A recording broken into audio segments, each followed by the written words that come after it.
Pregnancy changes you as a person. It is an amazing journey that shifts your focus and pushes you to reevaluate your life and priorities. Giving birth is an ecstatic adventure unavailable to males. It is a woman's crowning creative experience for the lifetime. So, whether your pregnancy was thoroughly planned or it happened by surprise, one thing is certain: you and your life will never be the same again. Namaskar, hello, and greetings to everybody, especially to all the mothers to be. I am Dr. Ayushi, physical medicine, pain, and rehabilitation specialist, also an expecting mother. Pregnancy एक औरत के जीवन का बहुत बड़ा बदलाव होता है।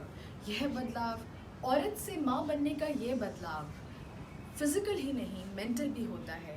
अपनी प्रेगनेंसी के इस सफ़र को तय करते करते मुझे एहसास हुआ कि कितना ज़रूरी है इस सोफेस्टिकेटेड बैलेंस के बारे में पढ़ना, समझना और अपने आप यह ज्ञात करना कि कब हमें क्या करना चाहिए और कब क्या। आजकल के बढ़ते हुए ऑनलाइन योगाज़, एंटीनेटल एक्सरसाइजेस के युग में हम ये भूल जाते हैं कि ये टाइट्रेशन बहुत ज़रूरी है और इसके लिए ज़रूरी है एक एक्सपर्ट की राय। हमेशा अपने कोई भी एक्सरसाइजिंग या बॉडी के पेन या फिज़िकल सिम्टम रिलेटेड सिम्टम्स के लिए अपने फिजियाट्रिस्ट या फिज़िकल मेडिसिन या रिहैब स्पेशलिस्ट की राय ज़रूर लें। प्रेगनेंसी के दौरान शरीर के अंदर बहुत सारे चेंजेस आते हैं। हमारा बढ़ता हुआ यूट्रस और बच्चे के साइज़, बच्चे को न्यूट्रिशन देने के लिए हमारा blood volume 95% of the normal तक बढ़ जाता है। हार्ट बीट 10 से 15 बीट्स पर मिनट तक बढ़ जाती हैं। ये सारी चीज़ें बॉडी के अंदर डिफरेंट बदलाव लाती हैं। हमारा यूट्रस और बढ़ते हुए बच्चे के कारण डायफ्राम ऊपर की तरफ शिफ्ट होता है, जो कि हार्ट को लेफ्ट पोजीशन में सुपीरियरली शिफ्ट करता है। अनटाइट्रेटेड, अनरेगुलेटेड एक्सरसाइजिंग से हमारा कार्डियक आउटपुट एक्सरसाइजिंग मसल्स में रीडिस्ट्रीब्यूट हो जाता है, which can affect the blood requirement going to the fetus. Second thing is, ना कि हार्ट बट कि हमारे लंग्स भी हमारे ग्रोइंग फीटस और यूट्रस की वजह से अपसाइड शिफ्ट हो जाते हैं। रेस्टिंग मैटरनल ऑक्सीजन डिमांड 16% से 32% तक बढ़ जाती है। यही अगर हम अनटाइट्रेटेड, अनरेगुलेटेड एक्सरसाइजिंग करेंगे, एक्सर्शन वाली एक्सरसाइजिंग करेंगे, तो जो ऑक्सीजन रिक्वायरमेंट है will also be diverted to the exercising muscle, compromising the nutrition and oxygen to the fetal supply. According to American College of Gynecologists and Obstetricians की राय माने तो exercising 3 times a week is fine, and we should not exercise in the supine position. We should not stand motionless for the longer durations. We should lie in the left lateral or the right lateral position during our 3rd trimesters, which increases the cardiac output to the maximum. इसका मतलब ये है कि last के 3 महीनों में, that is the आखिरी last trimester में, दाईं या बाईं करवट में लेटने से कार्डियक आउटपुट बढ़ता है, जो कि दोनों माँ और बच्चे के लिए फ़ायदेमंद रहता है। इस सारी चीज़ों का हमें ध्यान रखना चाहिए। तब हमें एक क्यूरेटेड एक्सरसाइज प्रोग्राम, जो कि एक महिला की पुरानी कंडीशंस, ओबेसिटी या उससे एसोसिएटेड सारी कंडीशंस को ध्यान रख करके फिर क्यूरेट करना चाहिए। आँख बंद करके सबको फॉलो करके एक जैसा प्रोग्राम नहीं करना चाहिए। हर इंसान की, हर माँ की रिक्वायरमेंट्स और नीड्स अलग होती हैं।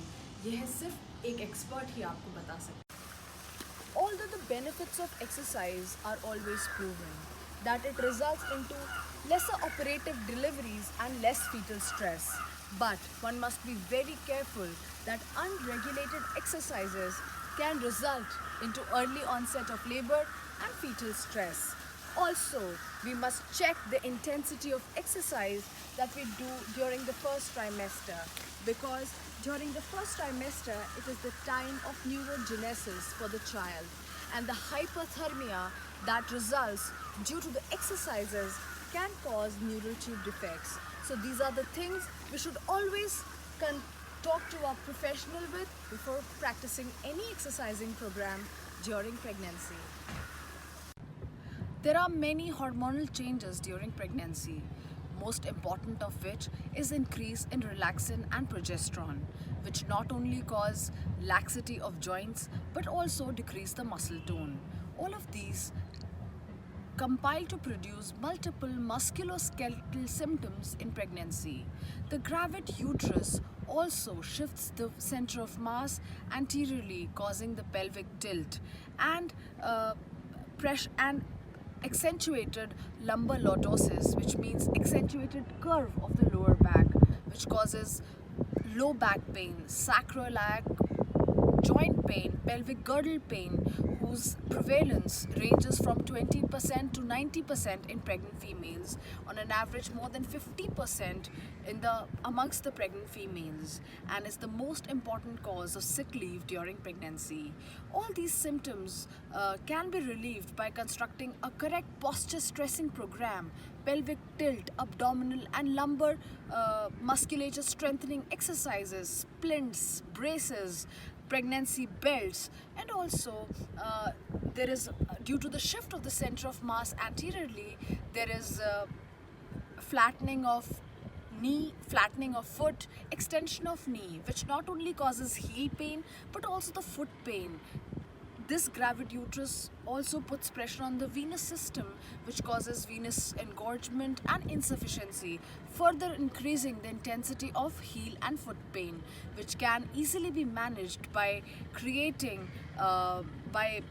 talking to your physiatrist and manufacturing your own modified insole, which has the balanced forward incline and first metatarsal depression, which helps in evenly distributing the weight and relieve the pain and symptoms. So all these things can easily be corrected. These are not the things which are not treatable during the pregnancy and can easily be conservatively managed. Second thing is that there is a complaint of leg cramps, which is most common during the night in the calf muscles, and is reported at around 30%, with around 30% prevalence amongst the pregnant females. So this indicates towards the hypocalcemia in the body and can be managed by extra calcium supplements in the food. Lastly, I want to talk about all those females of spinal cord injury who want to be the mothers. There is no dark night for you. You can be the mothers as like any other person, but I want to mention all those patients above T7 injury level have a fear of autonomic dysreflexia. Autonomic dysreflexia is a syndrome, a constellation of symptoms which include hypertension, sweating, bradycardia. So all these things are needed to be taken care of. Epidural anesthesia is considered safe, and you can further take advice from your physiatrist and gynecologist. Pregnancy is not the journey of women alone, but of the entire family. She requires your support, your love, your care and pampering.